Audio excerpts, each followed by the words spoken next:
জাহান্নামের অবস্থা এত ভয়ঙ্কর হবে, জাহান্নামের ভেতরে লক্ষ লক্ষ কোটি কোটি কাফির মুশরিককে দেওয়ার পরেও জাহান্নাম বলবে হাল মিন মাজিদ, আরো আছে নাকি, আরো দাও।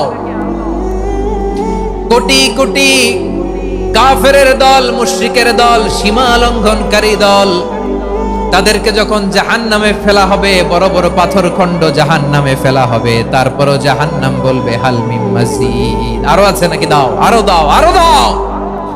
আমার ক্ষুধা নিবারণ হয় নাই। জাহান্নামে তো উত্তপ্ত হবে, জ্বলন্ত হবে, ভয়ঙ্কর হবে। জাহান্নামের এক অংশ আরেক অংশকে খেয়ে ফেলবে। আল্লাহু আকবার। ফেরেশতারাও টালমাটাল হয়ে যাবে। জাহান্নামের রক্ষী ফেরেশতারা কি করবে তারা নিজেরাও বুঝতে পারবে না।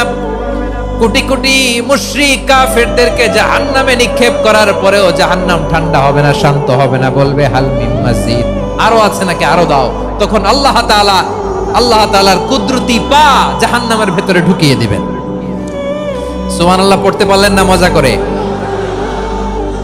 কোনো কিছুতেই যখন জাহান্নামকে শান্ত করা যায় না, আল্লাহ তাআলা তার কুদরতি পা জাহান্নামে ঢুকিয়ে দিবেন। দেওয়ার সাথে সাথে জাহান্নাম থেকে আওয়াজ আসবে, কদ কদ বিইজ্জাতিকা ওয়া বিকদরিক, আল্লাহ বিইজ্জাতিকা ওয়া বিকারামিক, আল্লাহ আপনার ইজ্জতের কসম, যথেষ্ট হয়েছে, এনাফ এনাফ, আর লাগবে না। সুবহানাল্লাহ বলেন।